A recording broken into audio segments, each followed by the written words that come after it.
Rick, it's all yours. Okay. We made it just on time.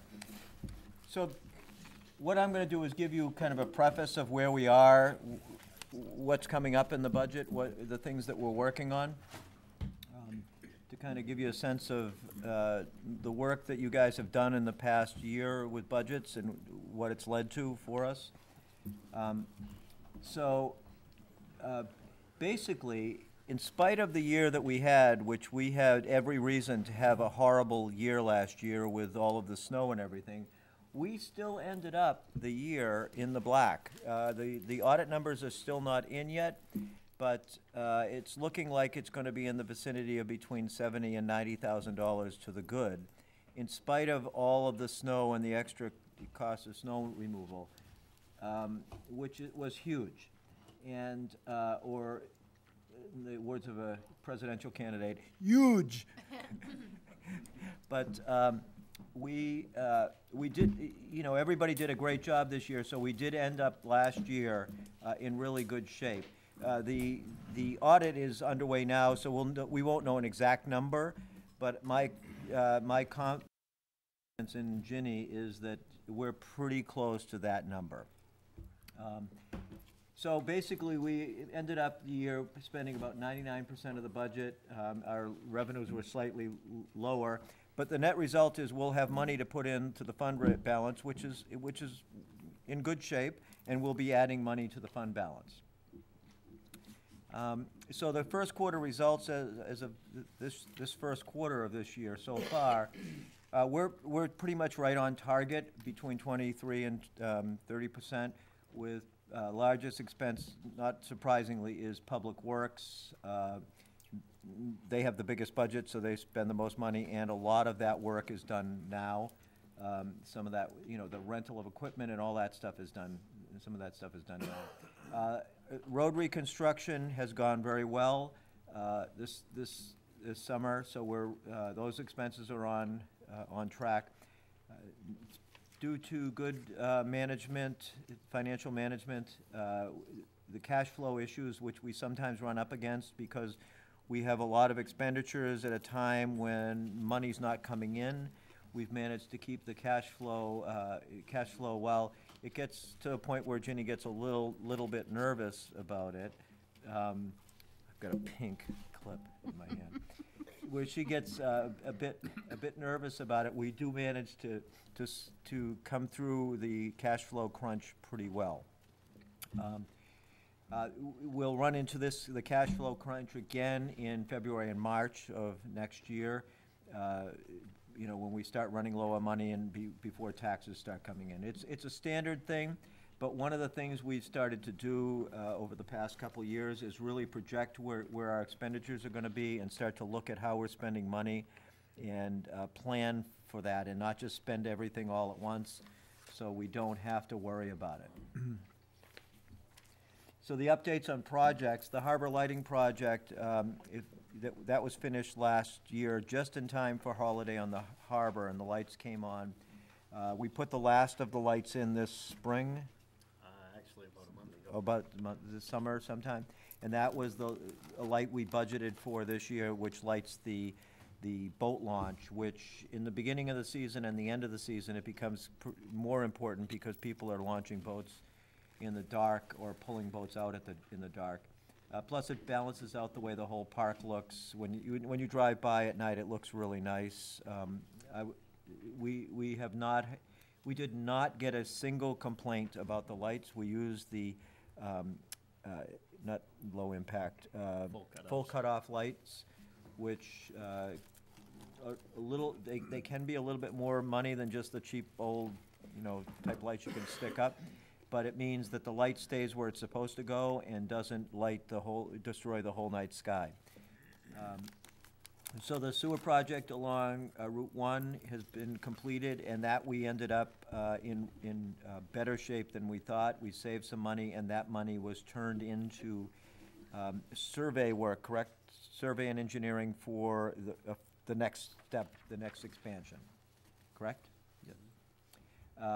The Harbor View Pump Station, I don't think that the new generator is in place yet. Oh, it is, they did get it in.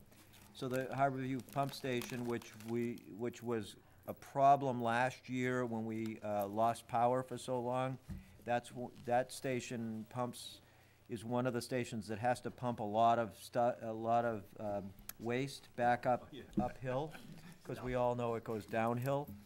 Where exactly is that located?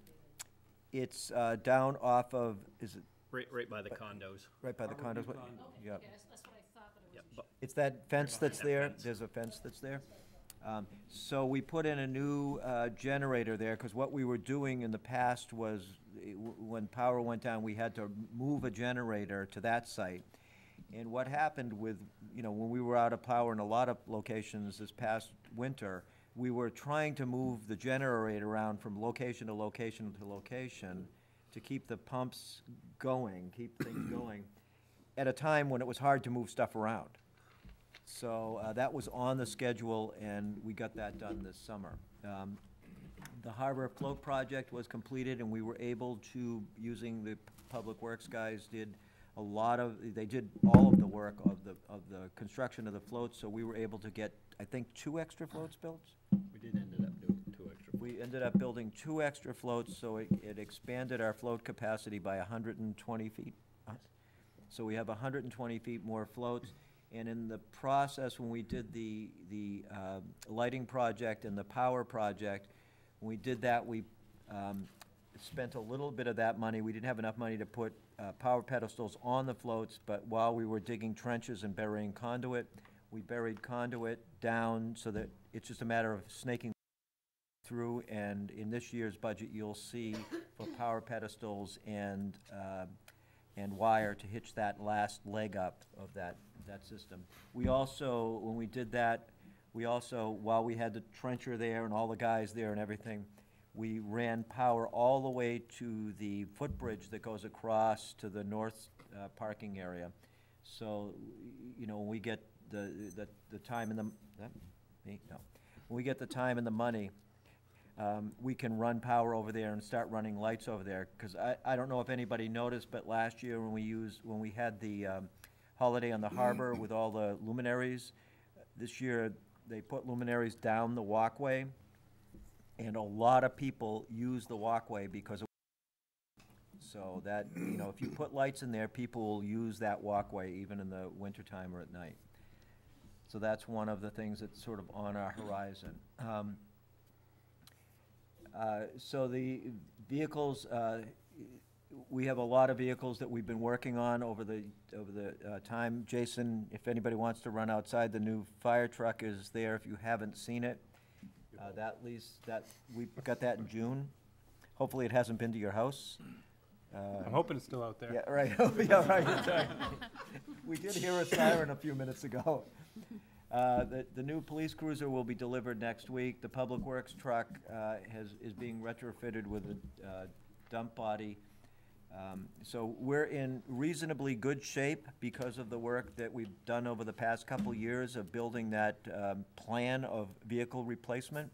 And that's served us very well over the past 3 years of getting equipment up to date. We may need to do some modifications in some of that equipment as we move through the process. One piece of equipment gets to the point where it needs to be replaced before another one.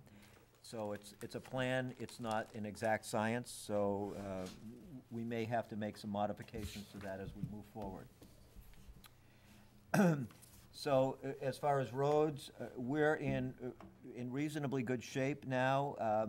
Mike said he feels we're about a year behind what we need to be current on a plan of getting to all the roads every 7 years or 10 years. Yeah, the schedule. Whatever the schedule that was developed, we're about a year behind that. But in the big scheme of things, we're in really good shape when it comes to that stuff because we've kept up. And if we keep moving forward with that, we'll be in really good shape.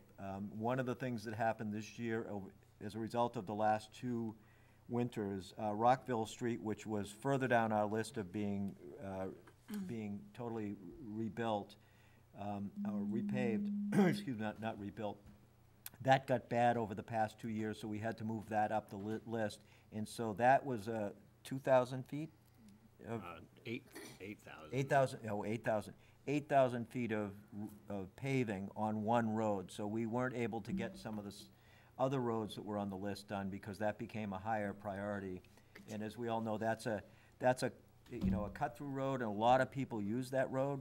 And that's one of there are several roads in town that the Keep Rockport Beautiful people have been working on, and it's all those cut-through streets, because they get so much traffic, and it's often traffic of people that really aren't part of the neighborhood that runs through, and so they don't care as much about the litter that blows out of their car window or falls off the back of the truck, so.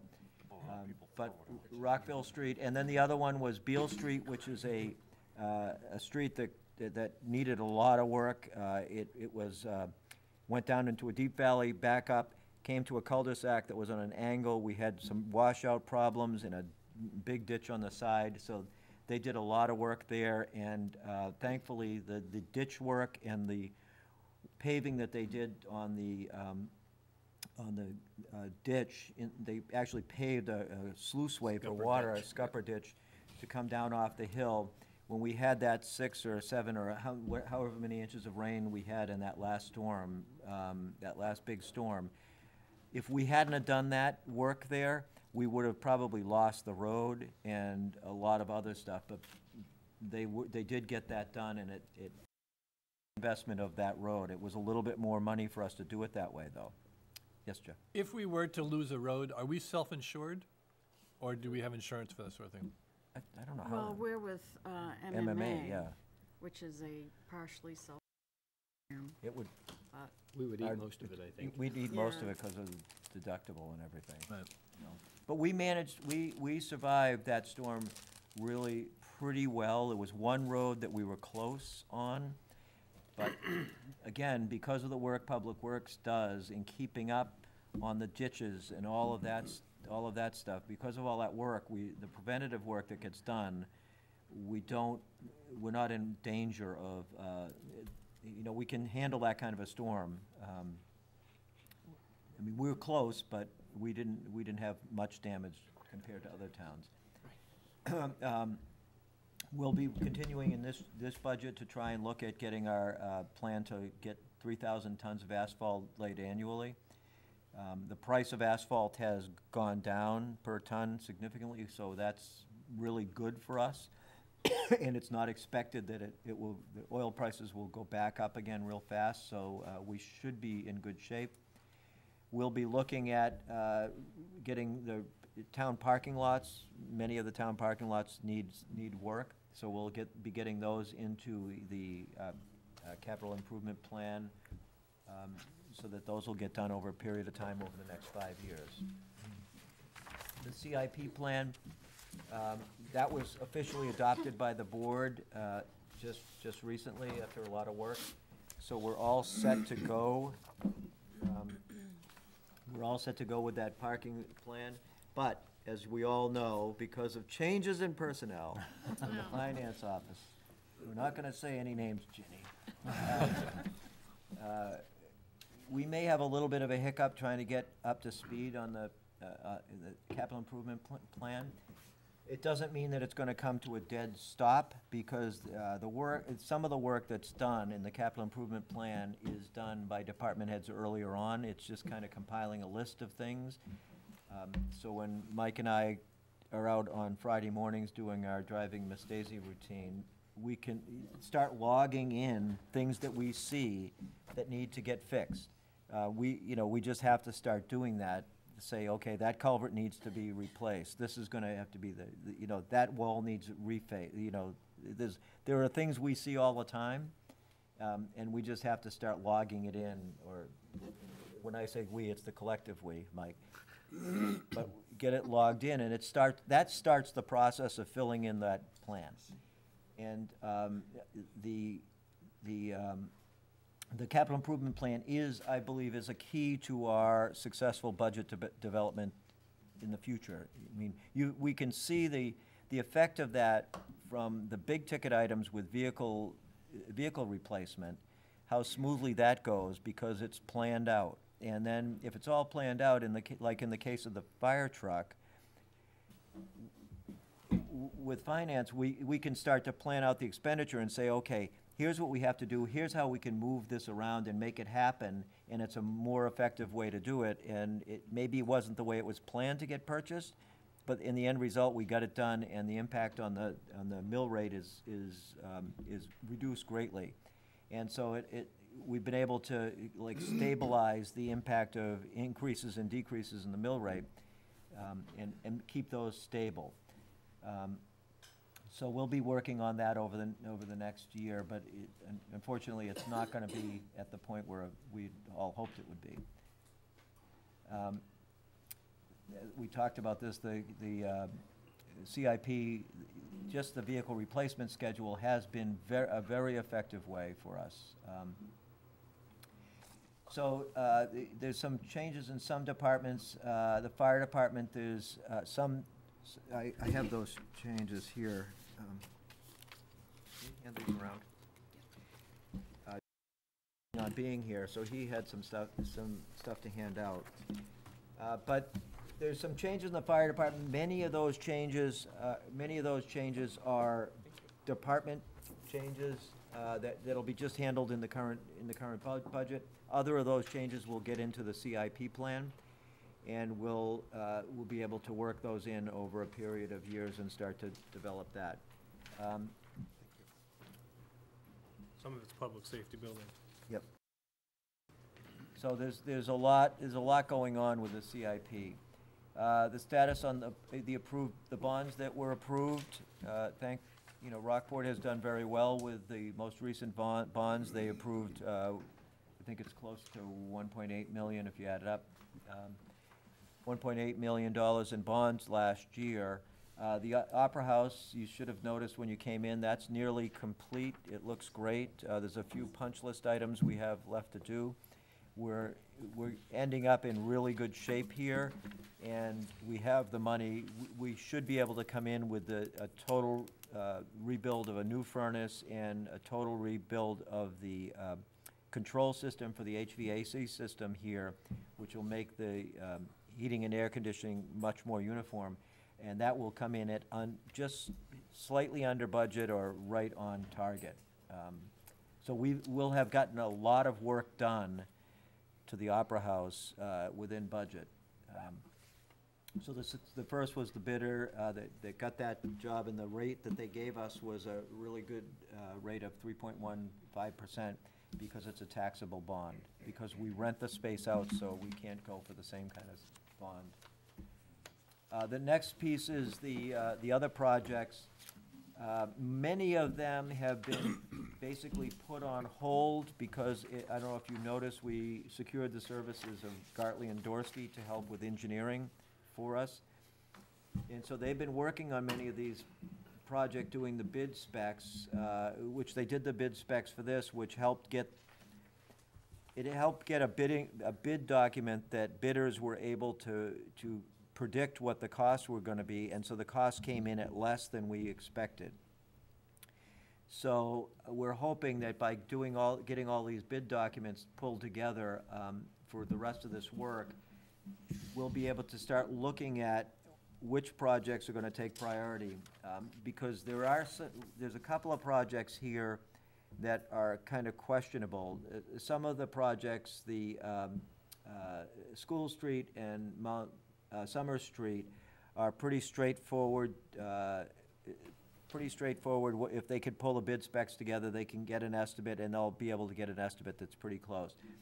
The jobs that are really the tough ones, and they're kind of big ticket ones, are the Mill Street Bridge, which we had, I think, 650,000 budgeted for, including 600 plus. Six, and then we had, I think, 50. For engineering. We're hoping that with the engineering and having Gartley and Dorsey do the work, we'll be able to come in at under budget by a good bit. One of the other challenges is the high sidewalk, the sidewalk along Pascal Ave. That's a kind of an engineering nightmare, and we do not have a clue of what that's going to cost. And so it seemed to make sense to hold off and bid everything over the winter, and then we could start to say, okay, where's the money, and how are we gonna make this all work, than to spend money down and realize we don't have enough money to do this project or that project. So, that's where we're at this point. Yes, Jeff? A quick question about the height. Isn't that as much a engineering nightmare that follows an aesthetic decision? Because you could go in 100 different directions in that. Absolutely. What do we have what do we have in mind for making the aesthetic decision?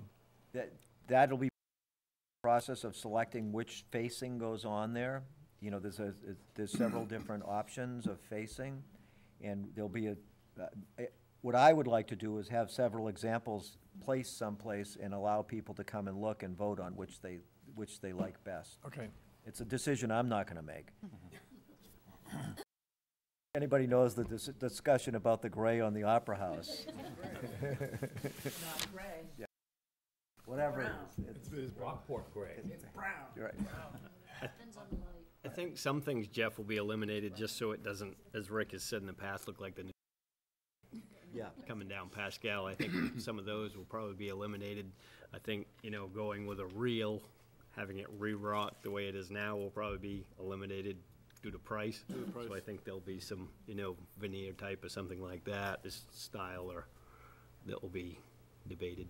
There is a product that's visible, that you can see over at Hardscape. Hardscape. Yep. That it's a block that goes in, and it looks like rocks that are laid in place, and they look really, it's amazing. It does look really like rocks laid in place. I mean, if you go right up to it and look, you can start to see it. But the cost of having a new wall built there would be huge. Mike has already contacted the CMP about the possibility of moving poles, because the poles are right at the edge of the road. So it is that one is the biggest unknown of all of the projects. So, the other ones are, the Mill Street Bridge is unknown, but we think it's gonna come in at less. The high sidewalk is an unknown, and we had a number of 200,000 in there, I think. There was two. And that could easily go higher by a lot. And we don't know what that number is until you bid it out and get people. But the key to the bidding is to have a good document, so that the bidders aren't bidding an unknown. They're bidding, as fairly certain as they can. Rick, can I interrupt a minute? I just want to ask what time Jason has to leave, because he gave us some information. 6 minutes. 6 Yeah, you want, minutes? I got a Chiefs meeting in Waldeboro I gotta be at 7, so. Okay, because I just, based on what he handed out, I'd like to ask him, and I Yep. don't want to interrupt your yeah, presentation. go ahead, no, if you that's wanna, fine, let's get to Look at this. Couple of questions on the new rescue truck. What are we looking at for time of that, and what were we originally thinking? Originally, we had discussed, about a year and a half, 2 years ago, I believe, we're gonna get rid of 2 trucks for the price of 1. So we're gonna eliminate, downsize the amount of trucks. It's gonna be similar to a heavy rescue, but not quite the size of what Rockland Camden has. It'll have the ability to house all of the rescue equipment, as well as have water and a pump on it. So it's gonna be a dual-purpose truck. And what's the timing of that? Because it said on the presentation. 4 years from when we purchased the last truck, so 4 years. So 4 years, and what were we looking at originally for that? I believe it was pretty much the same thing. Oh, okay, because I thought there was an indication that we had to do it. I think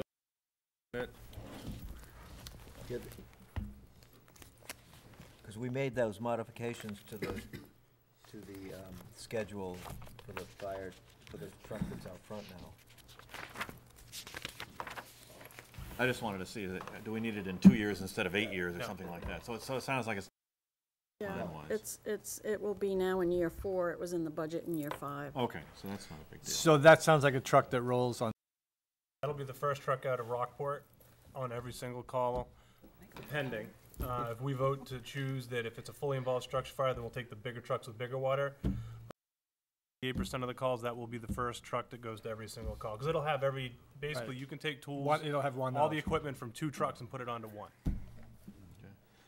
And then the other question on the stipends for lieutenants, et cetera, would that be in addition to the hourly rate, or would they still get the hourly rate when they went out? They all receive an hourly rate. They currently officers, meaning the assistant chief, the deputy chief, the lieutenants, the safety officer and training officer receive a specific type of stipend for above and beyond what they do. As I had discussed with Rick, times have significantly changed and the responsibility of somebody that has command. I am the only full-time employee here, so when I leave, it's hard to find someone to cover for me because they all have full-time jobs. Actually, almost 3/4 of my firefighters are self-employed. Where if you have other towns, similar size, they sometimes have 2 to 3 firefighters that are full-time, so they always have coverage available. So what we're looking at is to try to compensate for when they have to cover, whether I'm in a school, a weekend that I may be away with a family or doing something, or a vacation, sick time. 2,500, as I said, Rick, is, in my opinion, the bare minimum that I would want them to receive, just simply because they're putting the decision-making for them is, someone's in a car, how do I get them out? That's their decision. They have to make that decision. As a volunteer, that's hard for a volunteer just to say, I'm gonna make that decision. So I wanna be able to compensate them, give them the confidence to do what they need to do. Okay, yeah, I'm not arguing it, I just wondered if it was gonna be in addition to the hourly is. rate or. They currently receive, I think, 500 or 1,000 now. Something like that. They receive currently 500 or 1,000. But again, with the Bureau of Labor Standards changes, the requirements to, when you're on scene and in command, I want to make sure that they're fully compensated and they feel comfortable doing the job that they're doing. Well, even at 2,500, it's not fully compensating them for the work they do. I mean, we're Yeah, beating the curve here in Rockport, and we should be proud of that because, you know, we have more firefighters showing up for calls than some of the surrounding towns, and they're all volunteers, and they get their, some of the most difficult calls are calls during the daytime, during the workday, and we still get a great response from these guys, daytime. Yeah, I know, I've And it's amazing, yeah. seen a lot of calls in Camden where the Rockport firefighters are there first. Right. That's And, always good. You know, we're beating the curve, and we want to make sure we keep that, you know, keep that energy and excitement up as Absolutely. much as we can and for as long as we can, because the alternative is very expensive. It's a nationwide problem. It's Yeah, it not is. just here. It's nationwide. Maine's seeing it more and more because of the firefighters are required to do just to drive a truck or even be an exterior firefighter. I would say 80% of the towns in the state are struggling, like severely struggling. I mean, Yeah. some departments are only getting 5 or 6 guys in the middle of the day. I knock on wood every day, as I tell Rick. I mean, we on average get 14 guys to a fire call in the middle of the day. And at night and certain times, we can get up to 18 or 20 guys. And that's, I mean, it's, I don't want to let that go. No, absolutely not. Betsy has a question. Yeah, I do. I wanted to ask about collaboration with other aligned towns. Yep. What is going on with that? It's we have a mutual aid system set up between Rockland, Hope, as well as Camden. Depending on the nature of the call, we can be called to them or vice versa. If we have a call that involves any type of head-on where there's multiple people trapped, we'll call Camden or Rockland. Any structure fire of a structure that's fully involved, then we'll tone for additional crew. Camden's the same way. Anything downtown, I believe, they have automatic mutual aid where my Rockport, Lincolnville, and Hope are automatic. Rockland, any second alarm, we've got moved from third alarm to second alarm in Rockland because of the amount of guys that we have, they can get there. All of that stuff is pre-planned, they have run sheets, and it's all, you know, the fire plan this stuff all the time. They're, Dispatch has a computer, when it comes up for whatever call it is, it tells them who to call and. right. So they're not thinking about it as, they're not trying to figure it out on the fly. It's all pre-planned. That's great. I have a question. Jan has one too. The truck exhaust system, 27.5 budgeted for, what is that buying us? It's a full 3-truck system. Good. Basically, So it really does cover the fire station? it covers the entire fire It's the station. Plymouth Bend fires. No, I know what it is, I just wondered whether we He's were the one that asked last year, I got all buying the it information. piecemeal or. The gentleman from Plume Event actually was here 3 months ago. He did the full measurements of the station, where the vents would go, where the exhaust system would go, and that was his price for start to finish. Great. Great, okay. I have 2 questions. Well, actually, one is from Owen, who is watching this on his computer in DC. He's wondering that, you know, based on this discussion, would it be sometime we should be thinking about having a second full-time fire employee? My honest opinion, I don't think it's needed. I had actually discussed with Virginia yesterday about doing a station assistant maybe, which is a part-time position that's 5 to 10 hours a week or for coverage. I don't think, in my opinion, I don't think we need it at this point. I feel I'm able to get everything done that's needed within a week. Some weeks are worse than others. Last week I had 3 nights of meetings, obviously tonight, but I don't think that it's, I don't think it's justified. I wouldn't ask that of the taxpayers at this point. I definitely think having some funds available for station coverage, whether I have to go to an all-day meeting or an all-day school. December, I'm looking at going to a fire investigator school at the Criminal Justice Academy with some Rockland guys as well as Billy Smith. So trying to find someone to cover, it's really difficult.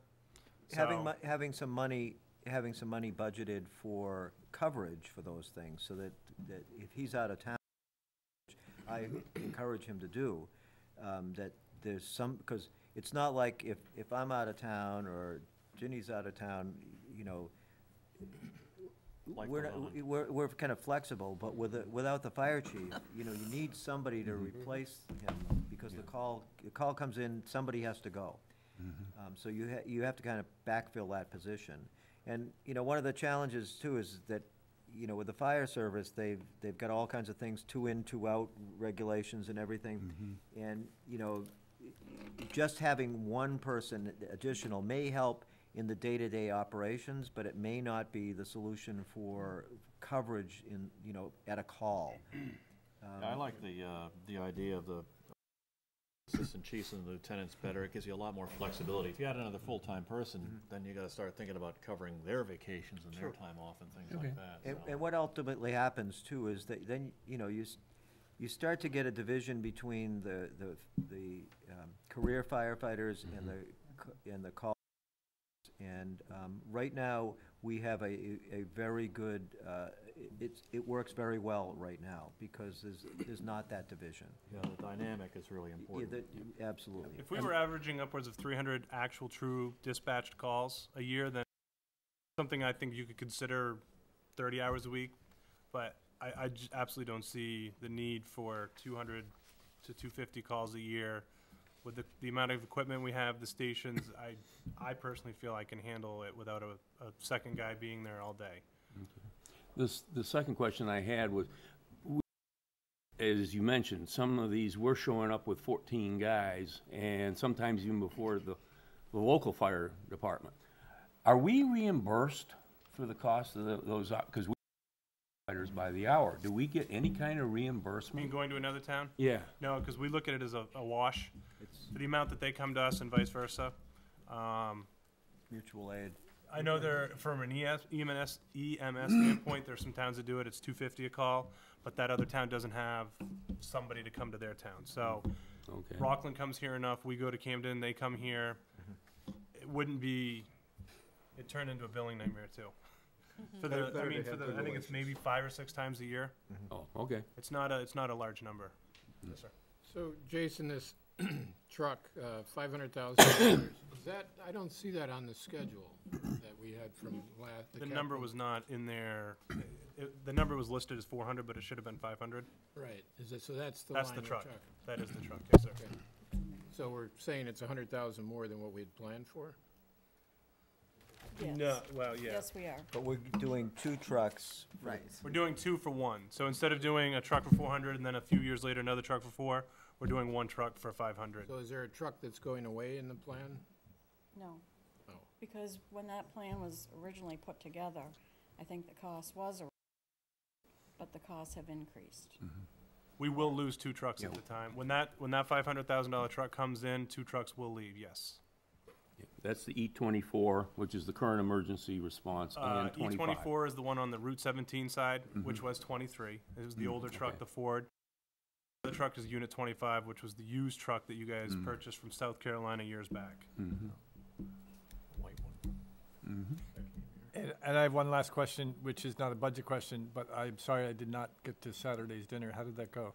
It went very, very, very well. We believe we served over 270 people. And do you still have a way to accept more contributions? Anything, certainly. Checks still need to be Right, made you out get the directly to David Layton himself, because we'd prefer it go to him versus us trying to cash and vice versa. You could just say you were there. It was so crowded that. I meant to It was go. so crowded, you couldn't see anybody. Though the food was very good. It went very well. Rockland Fire, some of the full-time guys, they have, Brian Sullivan's a culinary chef, and he's a firefighter down there, and he made a pot of sauce that I've never seen anything so big, and I felt bad we didn't even get through a quarter of it, and so we gave it back to him, but they, you know, he's doing well. He's going in for surgery in 3 weeks, so we won't see him for a couple months after that, but thank you for everybody that came. Okay, we good to move on? So we go back to Thank the you, regular? Jason. Yeah, Thanks, now he Jason. can Thank you, take guys. off. So basically, our bonding stuff is moving forward, the projects are moving forward. We're trying to get them all lined up so that they all happen, or we get the bids in for over the winter for a spring start. The dark fiber the fiber project is moving forward. If you don't know, the board, the feasibility study isn't nearing completion, it's completed. And that was done, was delivered, I think, 2 weeks ago. I think I'm losing track of time.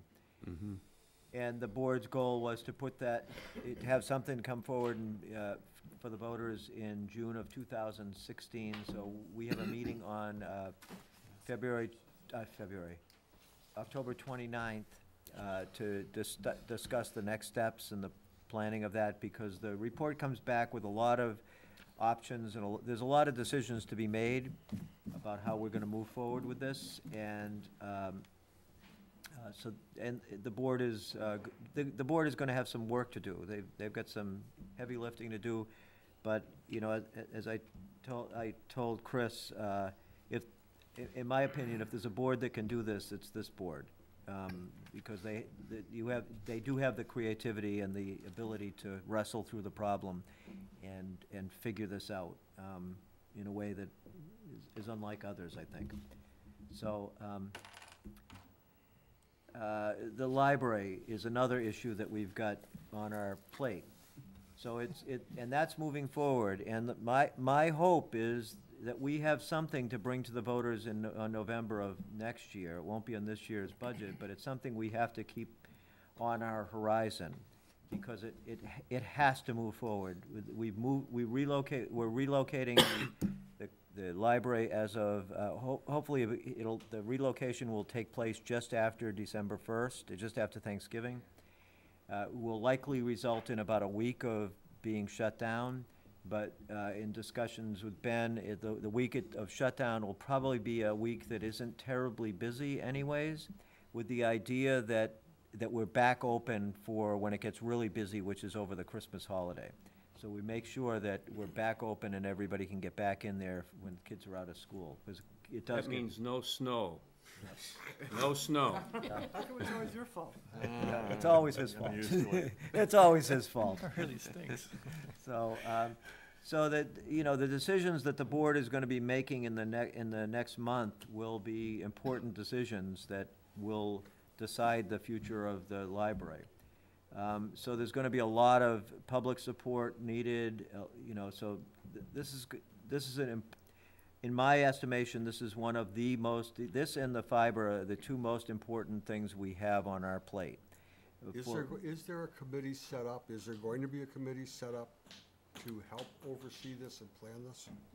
That's under consideration. One of the things we'll be discussing on November 5th is a building committee of some form, or expert participation, expert. You betcha. Yeah. Because I believe that we need to put this behind us and move the community forward and get off this conversation and build a library. What are we gonna talk about then? We need to, yeah. Well, but, you know, as we all know, the school is gonna get back on the tracks, and it will be back before us in November of 2017. Oh, good. You know, I don't know what people's personal opinions are, but it's going to get back on the tracks, and it'll start moving down the tracks, and voters will have another go at that. And that's going to be a substantial amount of money. The last time it was, what, 28 million? Yeah. My guess is it will come back with something that's more palatable. Yeah, was that what it was, 28? That's what the school was. Oh, the school. Yeah. The new library? No. We're not quite there. We're not quite there. And it's all Stevie's fault. That would be one nice library. That would be one very nice library, but that's not what we're talking about. Microfiche, all you want. But one of the things that we're trying to do is look at the whole picture of the community, and when we're building the budget and building what our financial plan is what's happening in the whole town. So, the property revaluation, saying to Kerry just a little while ago, the property reval didn't come in where we all liked, we all wanted, but I have total confidence, just knowing the amount of agony Kerry went through over this reval, with the numbers and working on the numbers, that I have total confidence that the numbers we have now are correct. Do we like the numbers that we have? No, we do not like the numbers that we have, but they are the right, I believe that they are the right numbers. Kerry worked really hard on this reval, lost a lot of sleep over the reval. We had a lot of long conversations. I probably talk more about reval with you than anybody in my career, but, Are you welcome? yeah. Yeah, but it lowered our total value by $60 million. So, to the uninitiated, what does that really mean when you say it lowers our value by $6? Explain that in. It raised in terms that we can all understand, basically, it ended up raising $1.05. Keep explaining. Yeah, it meant that we had less value, Keep explaining. less value in the community. You want to jump in, or you want me to keep going? It maintains the integrity of the asset that's Rockport, the valuation. So, for example, bonding and that sort of thing. The number's real. The value of the town is a solid number.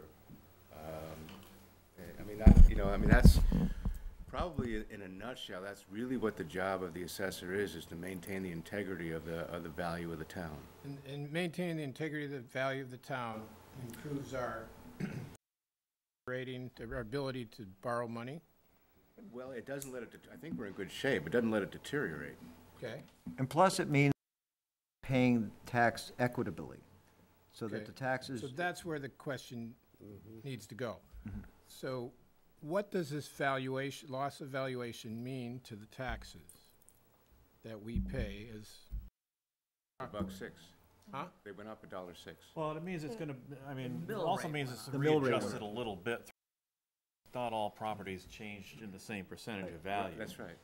So it readjusts, I mean, the aggregate they're raised is determined by town meeting, that doesn't change with the We still have to raise the same dollars. Right. I- I- So Right. the- So- the valuation just sort of, as you're saying, Ken, rearranges the chairs, so to speak. But the Yeah. Well, the height of the Yeah, chair. Right. But the thing is though, that the value went down. Many people saw their actual tax bills, even though the mill rate went up, their actual, what they pay, go down. Question, what is the overall value of the town now? It's, 900 I have that memorized. It's about 930 You sent it to me. million, 930 million, I 930 think. something million. Yeah, somewhere. Billion? Billion, yeah. okay. We got kicked out of the. No, building. million, so We million. were a We're billion, just under a million. and now we're just under a billion. 900 something, Yeah. okay. Thing, John, is a comparison with other towns, and that becomes important for school aid funding and things like that, Right. because if we're measuring it on a different scale than other towns, then we can see a So problem with the school. that's part of my question too, is it, the formula in terms of the allocation of the school budget, which is 70 cents of our tax dollar, give or take, we will now get more or less of that slice? We will take I on don't less think of the it'll have burden. an impact. won't Yeah, it has have to. an It has to have an impact. I don't think so. No, They're 'cause not the giving us pers- very much right now. We're No, very. no, not from the state, if I understand. John's saying, we will, because our valuation has gone down, other towns will now, in the next budget, when they reflect on that It goes to the state reports back to the school committee says, aha, the relative damage done, the relative contribution from each of the towns will shift. And in this case, it's one of the few times when it shifts in our favor. Normally, Rockport goes up, and then it goes up some more, and then it goes up some more. In this case, because of our valuation, because our valuation is down, we will take less of the pie. Should be. I thought the valuation, what we paid the school, was based on the number of students we It's a anticipated. combination. It's a Complex very, valuation Ginny and and- I once went down to have it explained to us. And by the time we left that office, we didn't know what we just heard. It's a very complex formula. I mean, the reality is that the impact will be minimal because we're a very low receiver town anyway. That's what I was. Right. But that's from the state. That's Right, yeah, that's That I what can I mean. understand. Minimal. I'm not I like that. And Tracy looked it up, and it's $969,692,845 is So the we were valuation. just over $1 billion prior to. And that was from $1,019,568,737. Yeah, let's put That 6% number I do remember. value. Means I don't just know. a Which- percentage Yeah, somewhere in there. Percentage? No, 3%. Percentage did we go down? The new, That's a trick question. I'd say about, I don't know. If it's Yeah. 60 million off It's of a bill. roughly. yeah, Okay, so it's, Yeah. yeah. yeah, 6%, yeah, close. So just one other question, if I could. Generally, Carrie, do you know how the other towns in our, adjacent to us, did their valuations go up, down? Camden went up. Union went down. And the mill rate went up. He was asking valuation. Valuation? But Camden hasn't done a reval. Yeah, as I say, they haven't done revals though, right? Well, but you grow or you shrink every year. Oh, yeah. Right, yeah, I understand that, but I think that's the question is, if Right. other towns have gone through a John, would you reval. reword your question, Yeah, please? You restate your, you've answered it correctly, Carrie. All right. You heard what I was asking. Thank you. Okay, we good? And one thing to Wait. keep, Go Are you moving off that property? no, I'm not, No, I wanted to go back just quickly to a library thing, but I'll wait till this one's done. okay. Another thing to keep in mind is that we'll, as a result of the sale of Brewster Point, we'll lose an estimated another $23 million in value from the Brewster Point subdivision, which is the one over by Glen Cove. So that's coming up for us. In tax revenues, that's about $325,000. If the value, the appraisal is based on best use of the property? Highest and best use, yes. Okay, so you've got, how many acres down there? Just over 100? Okay, you got 100 acres with a house somewhere on it. But the best use of that property would be to subdivide it. Why does the guy's property tax go down? No, it's, common sense wise, I have to agree with you. That's how that's how the sentence should read out. How it works. I didn't think that was how it worked. Yeah. I was just curious. Yeah. as to- Plus- I mean, that would mean, Jan, that we would go to every lot, every parcel of land that was big and flat and nice, and we'd say, okay, you're a subdivision. Take out your checkbook, please. Yeah, but this is just particularly annoying, that's all. Absolutely.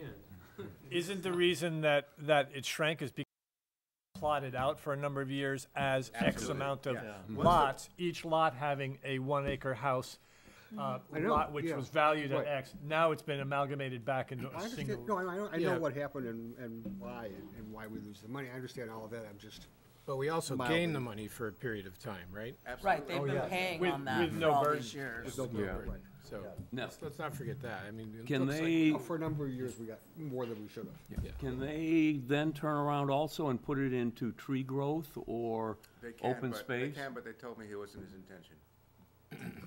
Not And now. I don't know if anybody's walked that property. I am personally, having been on the planning board when it became a subdivision, piece of property, and I'm glad that it's being preserved as one contiguous piece of property. It is a gorgeous We do gain place. the open space We do, and that will be hopefully forever. intangible benefit, I guess. So some of the stuff as we begin to, we have a subdivision by the Samoset that was approved a number of years ago. I was just chair of the board Right, still, so yeah. it was a long time ago. So it was just approved, it's back on track for getting built, which will bring more value back into the community. It's not gonna equal that, but it will bring us more value back to the community. So, you know, we have no way of knowing what the future is gonna bring, but we do know these two numbers. What are the plans, Rick, if you know, north of, west of, the village at Rockport, those new condos? The ridges. They're now opening up some new territory. Yes. What's and planned for there? I just had a conversation with Jamie, and that's back on, I understand. That's back on hold for, I'm not sure of the reasons, but that's not moving forward currently. Well, what was it? There's Another subdivision. Were you on there, John? About 17 units in thought there. that's what- It's a different developer. It was, Richardson first. We approved the was sold. subdivision, we by approved the subdivision the plan. original applicant and then promptly sold. Yeah, and we approved the subdivision plan and essentially it sold with the plan in place. But there's something to do with, there's not, in the previous owner of the property and the new owner of the property, there's not enough, If Tony was to have developed Ridge at Rockport, it would have created an acreage that would have required a DEP permit that would have cost him $45,000. So he doesn't want to be part of the new development, because it's adjacent to his other one, they consider that contiguous.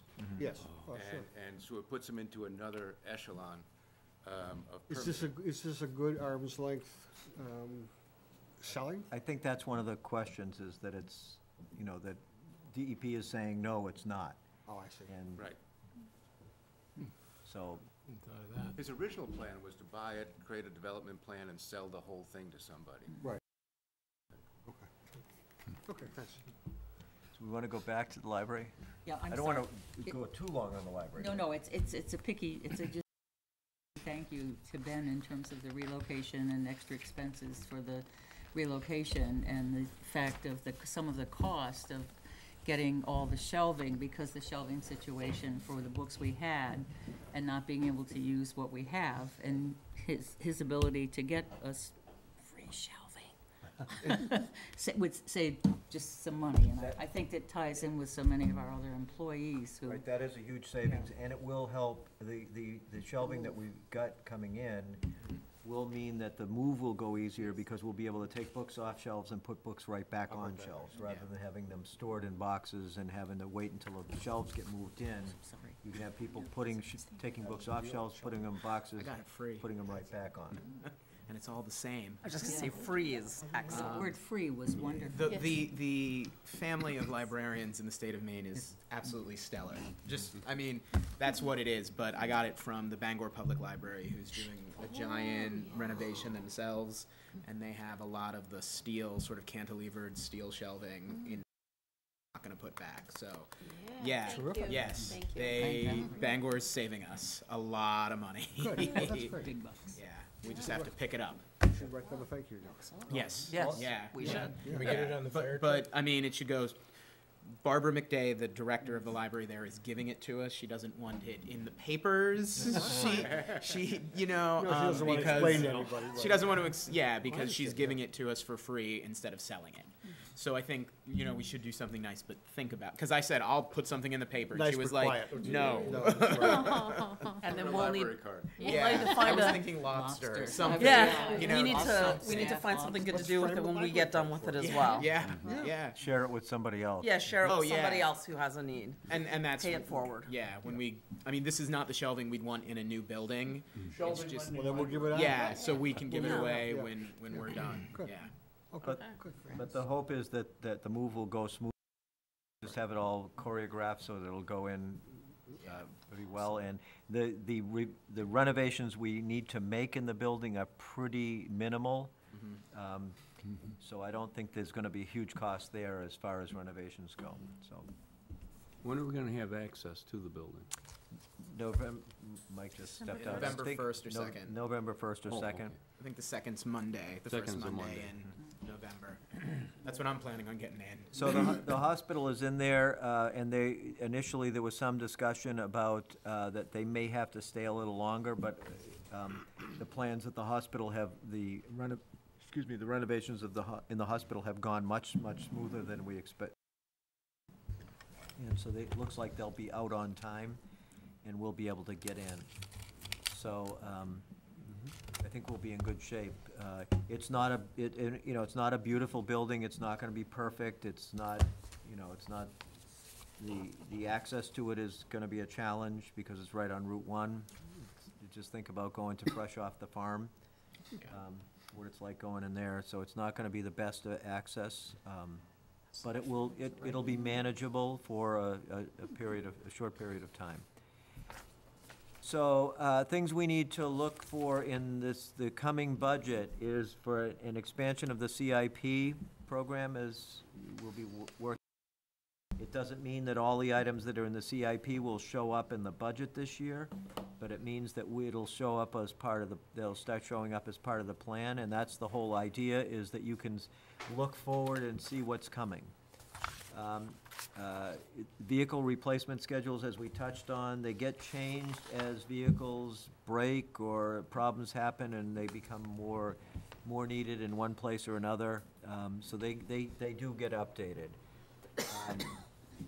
We'll be continuing to work on our roadway improvements because, as I said, we are in reasonably good shape, even though we're about a year behind. Many communities are many years behind. So we're doing pretty well, and the key to that is continue to strive to do well. We'll be needing to make repairs to public buildings. There's also Knox County's fees, taxes are going up about 7.4%. That's a hard number now, right? That is their proposal. That's their proposed budget. So it's a 7.4% increase. And then we'll also have additional cost of the library lease that will show up in this year's budget and next year's budget, the year after. The hope is that we won't, the way the lease is structured is it's a 3-year lease with the hope that we won't have to go beyond that.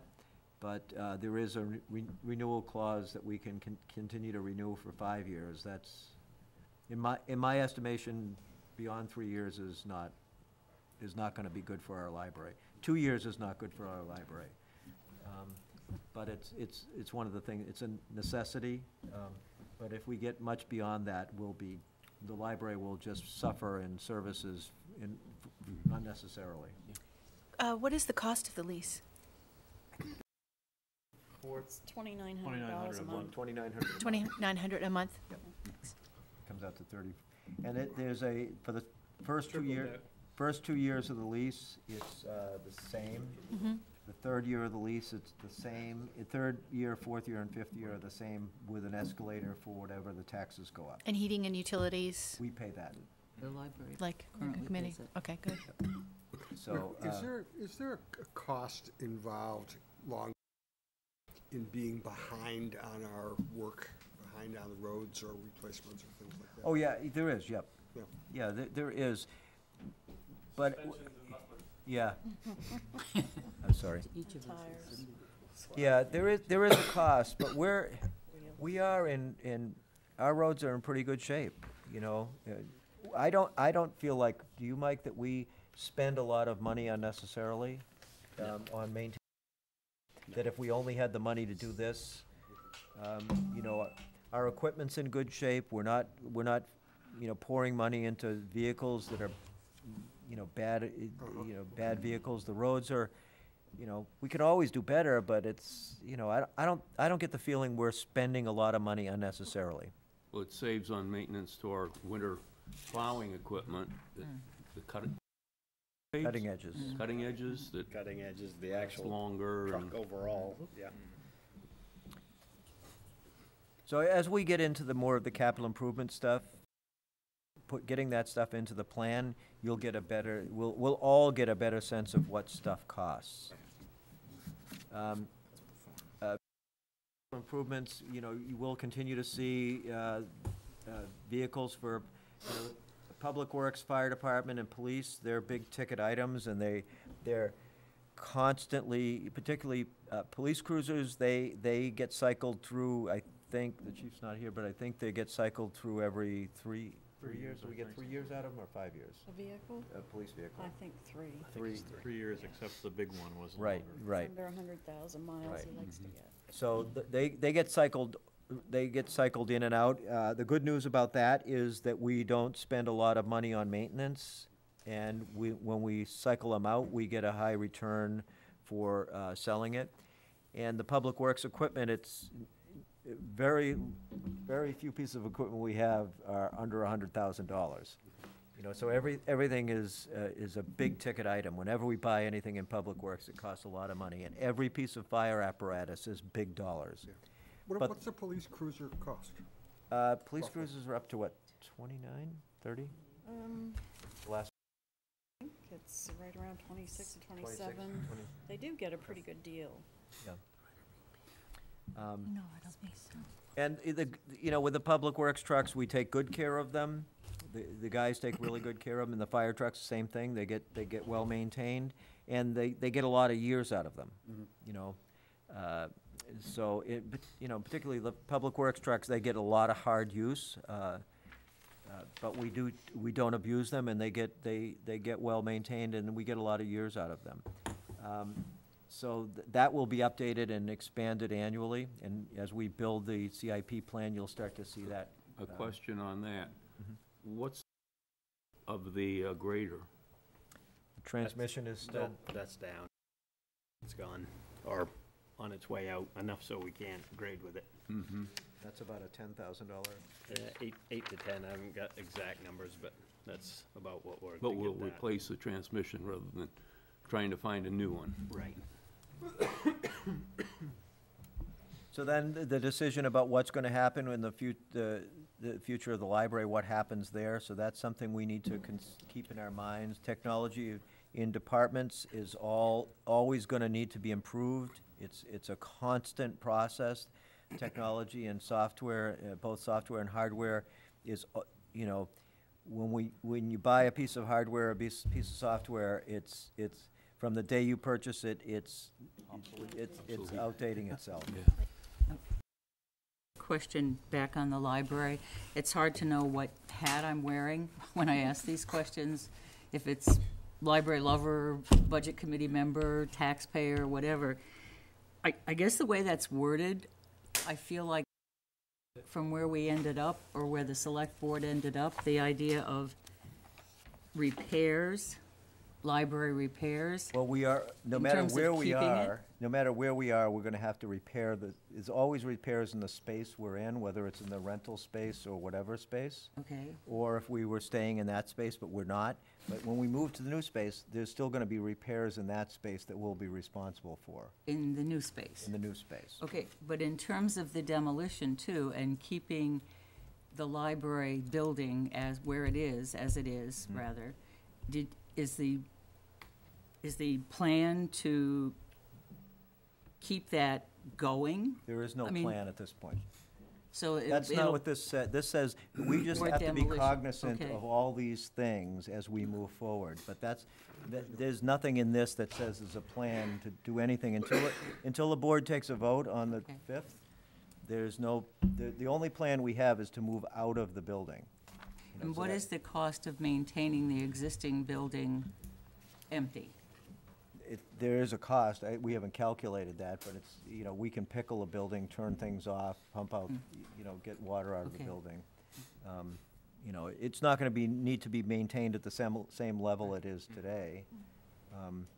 But the alternative is we stay there, and that's not an option.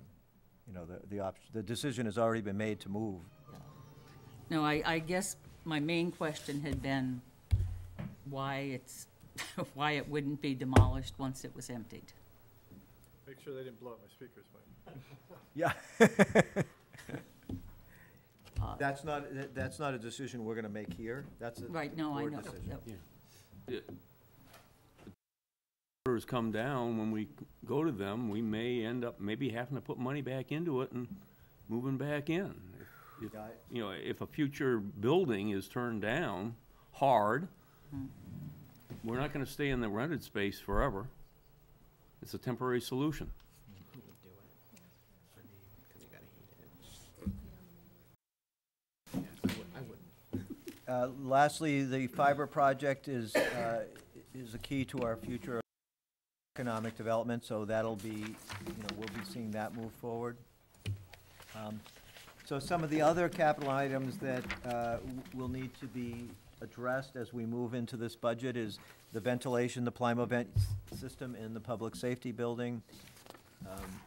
Whether we decide to do that this year, or we decide to create a reserve fund to start to do it in future years, that'll be a question that the Budget Committee and Board of Selectmen will discuss as we get into This is the exhaust system or something else? Just Right, the exhaust, Ply- okay. the exhaust system, the Plymouth vent system. The Plymouth vent system, I think, is like the best system you can put in. It connects directly to the exhaust pipe of the tailpipe of the truck, I understand. and it's, If this was additional. no, something no, else. that's what it is.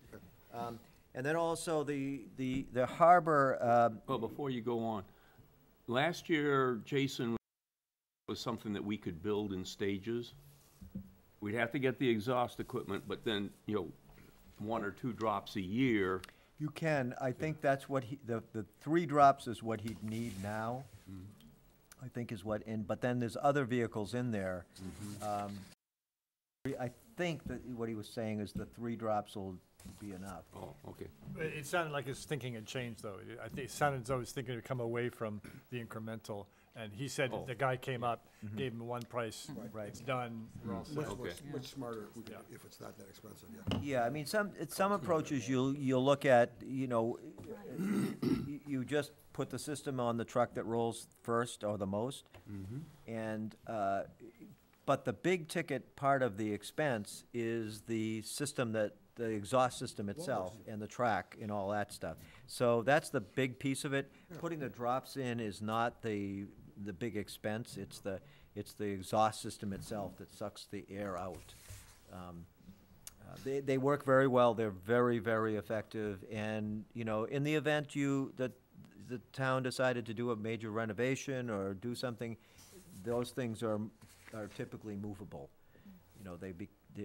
They're worth, it's worth it to dismantle them and take them out. Just in the event from OSHA shows up, I'm sure we're illegal. Yeah, Oh, that. yeah, oh, that. Sort of like the library. No, it's not, there's nobody, I wouldn't count on that being an yeah, excuse. it's typical. It has the police department. It is an occupied building. Yeah, Workplaces. Anyway. But what Jan is Yeah. saying is we should do it right. We should do it right, yeah.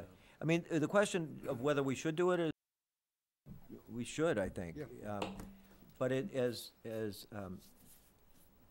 Tom. Tom, thank you. Brain cramp. As Tom said, the regulations do change significantly if it's a it's a firehouse and police station that have people residing in it, then it becomes then sure. it's a serious problem. I'm sure. But where we don't have any residential use of the building, with firefighters that stay, full-time firefighters that are there and sleep there, We don't have a cell for a local drunk? no. we don't. And even a lot of the times, the station doesn't have a police officer in it. I'm sure we have a local drunk. I have to remember I'm on TV. I have to remember I'm on TV here. One of the things that, about things that are big ticket items, the pilings and the head wall, or the bulkhead that's down in the harbor, the big granite walls that are there, those are gonna need some attention over years, and those, you will start to see those start to show up in the capital improvement process. Also, a harbor dredging project, it's getting silted in. Yes, Jeff? Are we talking about dredging the harbor or dredging the river? Both. Not the whole harbor, but the channel that runs in there is getting silted in from the river, and we're losing depth there. So basically, it's considered a maintenance dredge. And then also, Taylor Allen is talking about, at some point, he needs to dredge over in his area because it's getting silted in as well. And some of the docks on the far side of the harbor are starting to silt in as well. So it's basically, it's considered a maintenance dredge, but then also the idea of being able to dredge in the river and do some blasting. There's a knob of granite that's right at the entrance, so that the fishermen then could utilize that river more often at more tides, because right now they can only get in at about half tide. Right.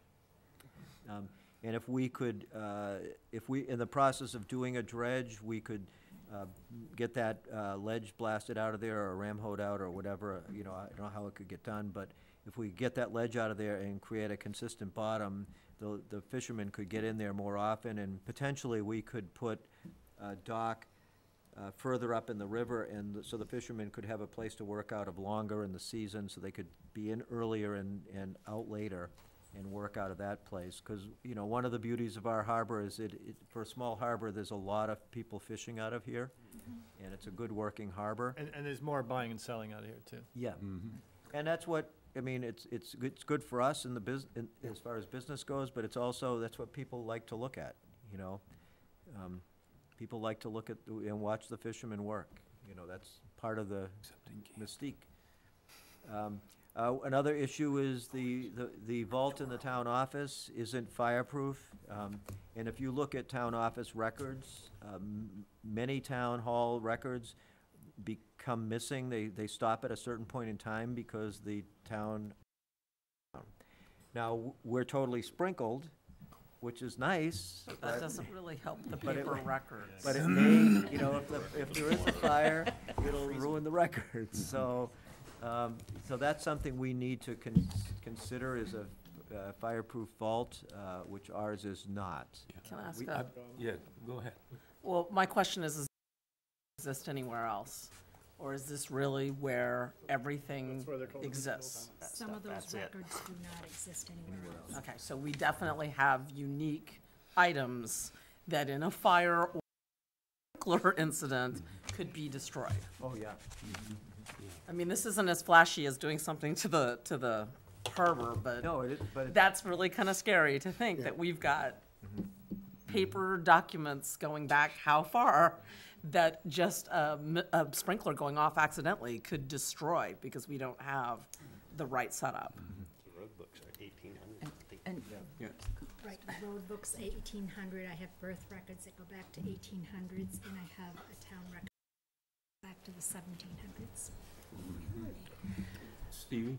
I just, one question I had about, because we were actually discussing this earlier, and to me, technological age and day and age, the fact that our historical records are only available probably one copy and in paper format. I was telling Helen during the bicentennial, I had, 1976, had some county records in upstate New York digitalized, or microfiche. They weren't digitalized because digital wasn't that good there. But I somewhere in a budget, I would love to see, as an historian myself, I mean, it scares the heck out of me to think that the town's entire history and working with that 125th anniversary, that's the only place, and that they're on paper. I mean, old paper. And Linda's done a lot of work to try to preserve that paper. But Old maybe paper is that's a hell of a lot better than old the new digital. paper. No, than old digital. Yeah, than old digital, right. But, so somewhere along the line, maybe Start in a that, budget, Gotta feed that puppy. that should be looked at in preserving records, not or having duplicates. Can we refer that to the technology? Yeah, to the, it's that, okay, Yeah, 'cause there is technology out there that will yes, do it. oh, yeah. It's just, It's time-consuming It's and very expensive. time-consuming. And I have to Well, say, but how much? One at a time, please. Sorry.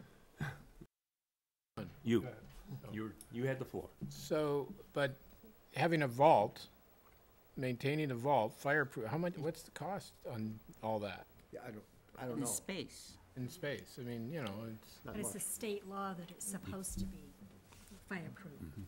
So you're talking about a whole new vault, or just, can you actually retrofit an existing vault? It'd probably be retrofit existing vault.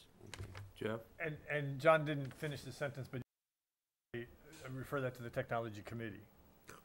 Oh, okay, Yeah. sorry. Yeah. Because you went on to technology as in abstract. It is there, it's just a matter of, there's so many choices in it. But there's a issue of archiving what we're currently doing Yes. Yes. in a format that we don't have to worry about, sprinklers. Right. And then, catching up over time with identifying the most important papers, getting them scanned and digitized before anything unforeseen happens. Yeah. Tracy, you want? I mean, I want to go back to the whole fireproofing the vault, because no matter how much technological work we do, that place with all the things that are in it on a day-to-day basis that are not going to be archived but are important, that would be money. That would be a lot of things. We need to have a fireproof vault in that building. I think we're short-sighted. I think that's as important, if not more important, than going back and archiving everything, which I think is a good thing to do. But paying attention to this vault, I think, is something I was really glad to see it, because we haven't seen it in the past, and I know the problem, the issue exists. You got it. Oh, Tom. Yes, I was gonna chime in earlier. Are there any other methods of fire suppression other than sprinklers that are appropriate for paper? Oh, that's a good point. That don't get them wet? I know with, like computers, you Yeah. have dedicated computer rooms, you have halon. Yeah. Right. That's a Halon good, would be the- would You be the way to wouldn't go. want to be occupying the space when it went off, so you can displace all the oxygen. so that's not the place to run to if there's a fire. But- Because it's not but if- fireproof. That's but actually a if good there idea. is a more appropriate method of, That might be an placing a fire in intermediate there, step. Yeah, would that'd be a good idea. Yep. Okay. Then at least you don't soak your documents. My guess is that when they built the vault, fire-rated walls that were put in of some level, but, that would be a better solution, I think, so. Ken, did you want to say something? Oh, I got a couple things. On the gave us, you also mentioned dinghy docks on the Oh, north okay, side yeah, of that's, Goose River. You took that out. No, it's using an older version, I added that in. But one of the things is, right one, this one doesn't Those are have. dingy docks, Oh, not dingy. dingy they're docks. dingy docks. Not dingy docks, Dingy dingy docks. docks. Yeah, Need to dingy be docks. brightened up. Right, they're gonna be old, we're gonna recycle the old ducks. And they'll be dingy. And they'll be bright docks, not dingy docks. But one of the, Not painted, but finished bright. Okay. can we move along? Would you please continue your statement about the dingy docks? Docks. One of the thoughts was on the north side of the Goose River, over by where the Commercial? the commercial side, where the walkway across the bridge, across the Goosewood and the footbridge is, that putting some more dinghy docks in there so that people could, at a reduced rate, so people could then have dinghy space on that side of the dock, that side of the river. And that would also encourage people to park on that side of the river also, that were using their boats out in the harbor. That would entail or require a dredging though, wouldn't it? No, not for dinghies, no. Not for dinghies. What about taking out that thing in the middle of the river? Your space is limited. That's what he was talking about. No, it's not that one. That one is not in the way. Abby and I talked about that, and that one is not in the way. Yeah. We talked about that, but Dredging would certainly help. There's some spots in that river that are up near that footbridge, pretty at a drain low tide. Some of the dinghies might be sitting on bottom at drain low, but I have that problem with my dinghy in Camden. If it's sitting at a low tide, you can't get out. Okay. And then the other question I had was, at one point, about the commercial area where Scott and his mainly lobster operation runs, we were talking about That's in having this to do year's a budget. real big rebuild. That was what? That's in this year's Oh, budget, okay. correct? we'll We'll do that in the spring where they're not. Before they Full go out, into yeah, before they operation. go. Okay. All right. That's part of this year's budget. Any other questions here before we move on? So there's also repairs in the town office building. We've put off the vestibule until the spring because the low bidder came in significantly lower than we expected, but the only stipulation was that they would not be able to do it until the spring or summer, whenever it was convenient for us. So we'll be working forward with that. expansion of the Seaview Cemetery, resetting of cemetery stones, that is, you know, we're gonna have to start looking at that, and also the possibility of a cremation spaces, places for cremated remains of family members.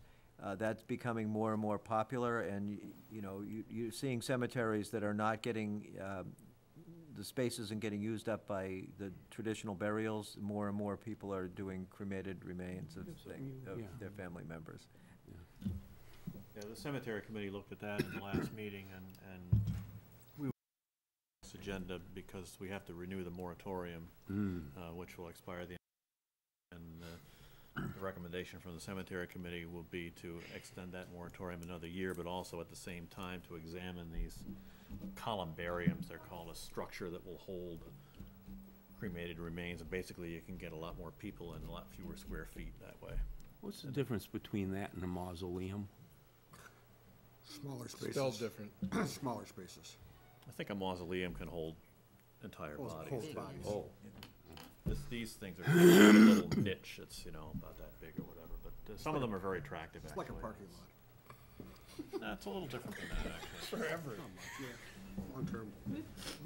It looks like the New Jersey Turnpike, But right? at any rate, there is a cost to that, and so we'll.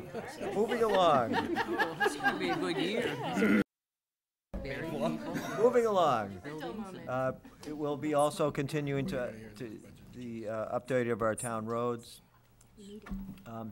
But basically, in closing, you know, we have a really good start. We're in good fiscal shape. We have a good sense of what's, you know, what we need going forward. So, you know, we're in a good place to do real productive budget work here. It's not like we're struggling and we're hurting to get our budget done. We've got some challenges. One of the challenges you know, I hate to be gloom and doom about this, but you know, the reval, the loss in the reval and the Brewster Point, we need to be considerate of that when we're developing the budget, because it is going to impact us. But it's not to say that we can't mitigate that impact over time as well. And I think one of the most important things we can do is work on that CIP plan for getting our budget, so that you as budget committee members and select board members can start to predict out and look into the future and see what do we have on our horizon. And that's our job, is to give you that information so you can see what's coming, and so you don't get something and it's all of a sudden a surprise. But, you know, between the work we did in assessing this year, which I think now, you know, now we took the hit on the reval, but we know that's the number, and we're in really good shape with that number, I think. You know, we have a good solid place to stand and work from, and I'm 100% confident in that, and, you know, we just have to move forward. It's not an insurmountable number. It's not an insurmountable hill for us to get over, but it's one that we can work with. Rick, the previous slide, you said continue updating of town-owned by that. Just continue to work on which roads are gonna be next, which ones are gonna be I mean, in paved. terms of paving and things. Paving, Oh, full depth reconstruction, like, you're on Summer? Oh, yeah. Yeah, so we'll be doing a lot of work on your road, including drainage and sidewalks and all of that. That's gonna be a big project. It will look dramatically nicer, I hope.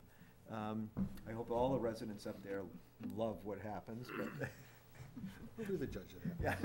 Yeah, okay. Okay, Jeff? We'll let you. So you brought up the reval again in a sort of as a challenge, but the reval for inside the town was merely a redistribution of now all of a sudden this piece of property lost 20% of value, whereas this only lost 5%. So it's a redistribution inside of town, but you know, so that's a personal. I live in a neighborhood that now all of a sudden I'm paying slightly more. But other than that, if all the houses had come down 15%, it wouldn't mean a thing. Right. So you're just saying the struggles that you've had on individual property owners coming in and saying, my piece of property and house didn't go down as much as the guy over here, therefore I'm now paying more of the share. Surprisingly, we didn't get, It has an overwhelming. knock on something wood. Plastic. Yeah, we gotta find Some of us did. Rick, up here, for you, it's right up here.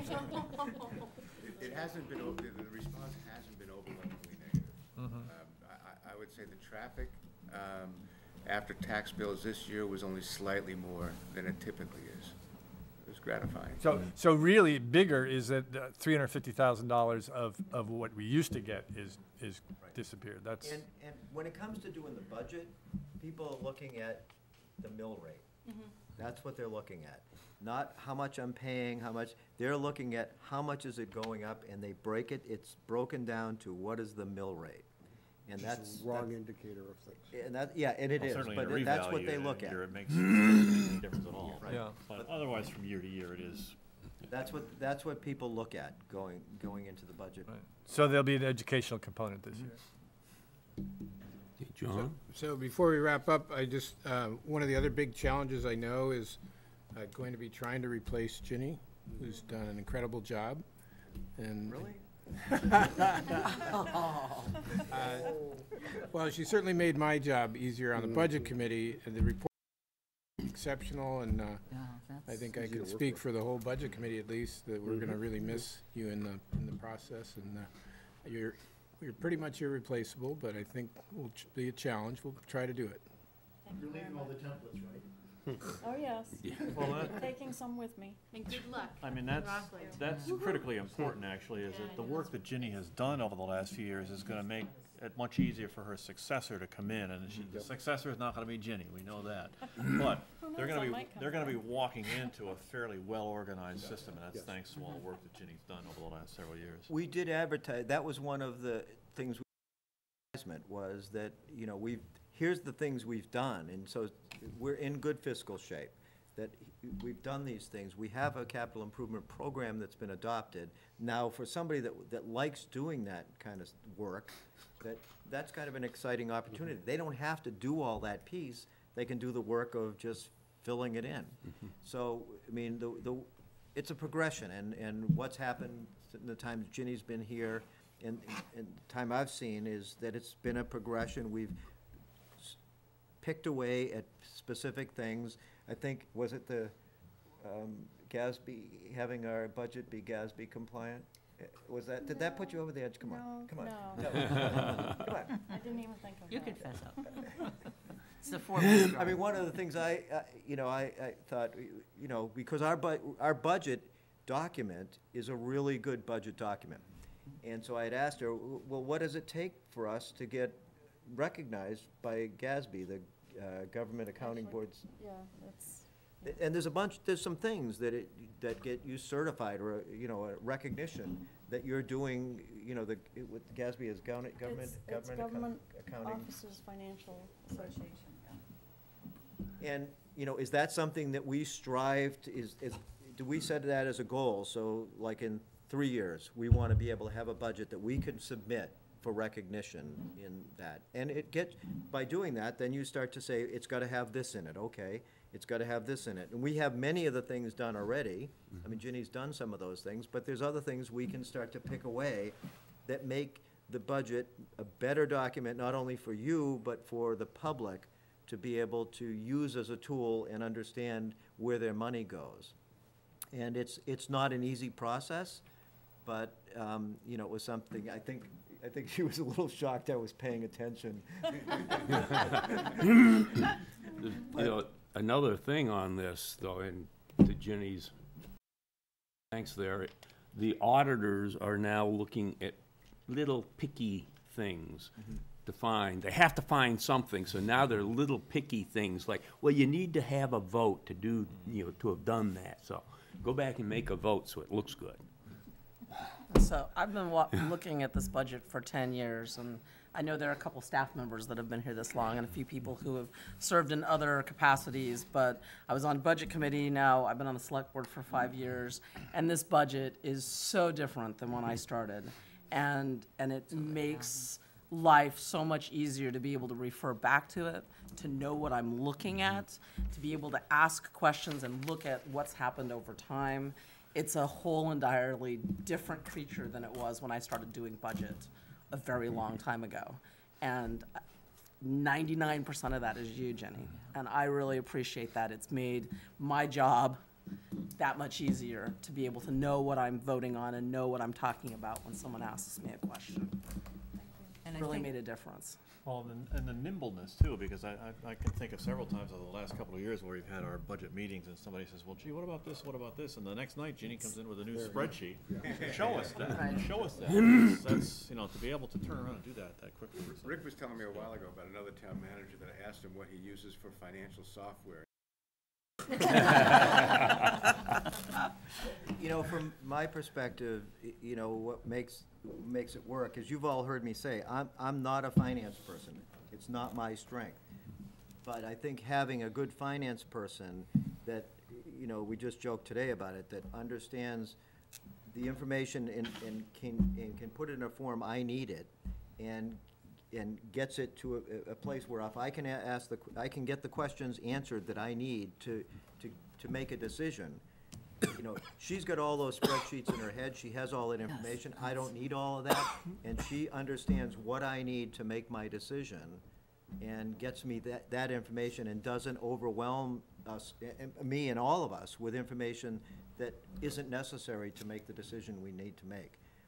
And that's financial planning and analysis stuff that, you know, that Ginny does, and, you know, hopefully we'll be able to find somebody else that can do. You know, personally, I'm gonna miss her. Rick, what that says to me, and what, going back to what Ken had said too, when we would sit here at these meetings and she'd come back the next night, she'd flip through that book and have it in 2 minutes. But I think the other piece, Ginny, for me too, has been, you know, the answers to the questions that we don't even know what the question is, that you seem to ferret out kind of what Rick is saying. And Tracy Allen had sat on the budget committee for many, many years, long before Ginny came, and he's looked at my tenure on this budget committee, the comparison from when he was there, and he said, "How come you lucked out?" And I said, but, so. We all owe Ginny a round of applause. Oh, yes. And a hearty good luck, as Betsy said. I wish you great luck in Rockland. I'm very humbled by all of your kind words, and I hope you all know I didn't leave because I didn't like being here, because I do. It was an opportunity I never thought would come up. I hope I'm making the right decision. I'm hoping I can help them out. I didn't realize I helped out so much here, but I'm glad I did. And I hope you do find somebody that can fit in. But maybe they won't like it and I'll come back, who knows? We know Rick will take you back. But it's, you know, you got a lot of great people here. Well, you set a very high bar now. Yes. Well, for hiring. I didn't realize I was doing that, but I Oh, yeah, thank you. are, yeah. Well, when she said to me she didn't think she had a chance, I said, what? Of course you had a chance. Yeah. You know, You know. she's one of the, I've worked with a lot of finance directors in my, and you know, she's the best that I've seen. I have another budget question to bring up. Just in a general way, Carrie and Rick perhaps, can you tell us about how the cooperation with Camden is going in the assessing department and what impact that might have on the budget for next year?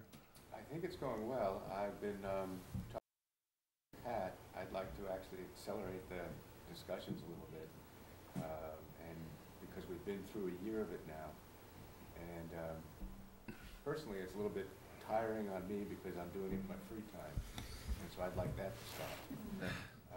But yeah, I think it will have an impact. I was actually started running the numbers a couple of days ago, and yeah, and it will definitely make us we'll spend less on assessing through that arrangement.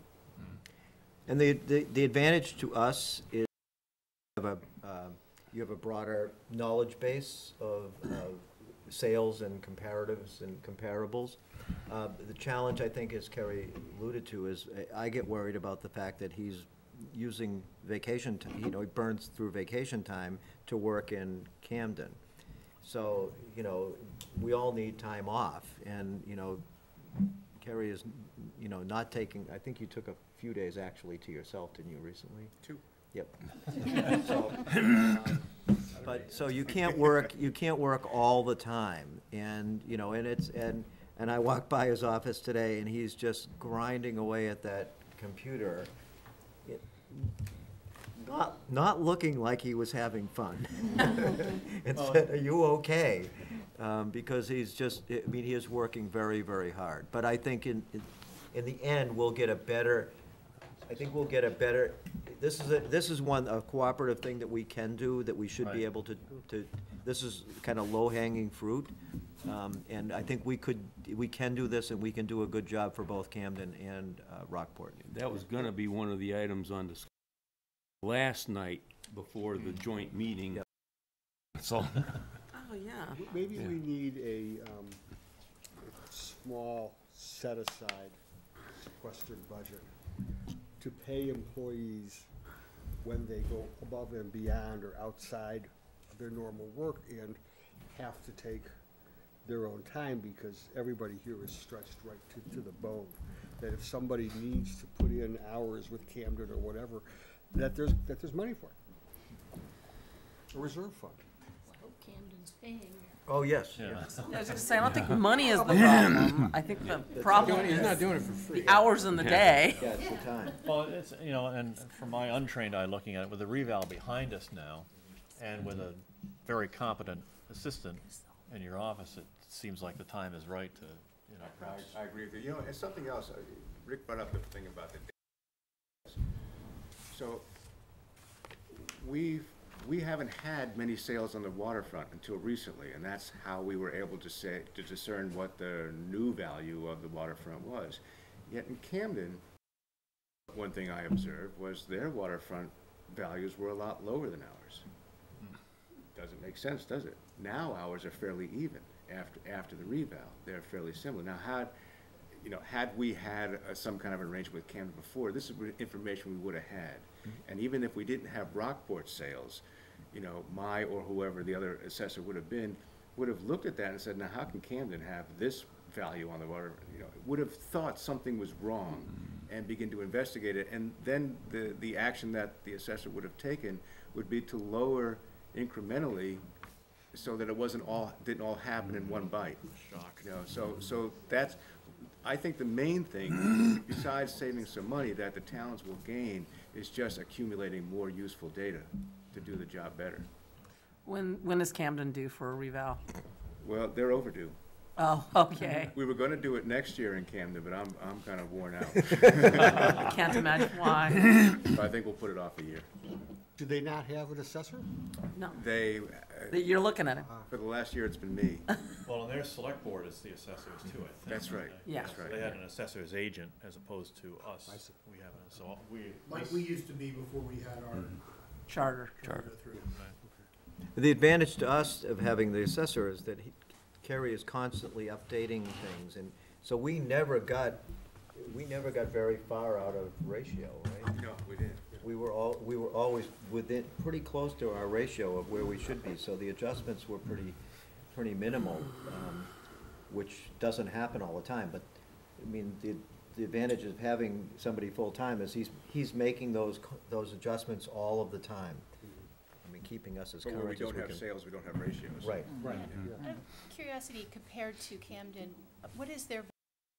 Their value is $1 billion, almost 200 million. Okay. 1.2. Okay. Not that much higher. And their mill rate went up 70 cents this year without a reval.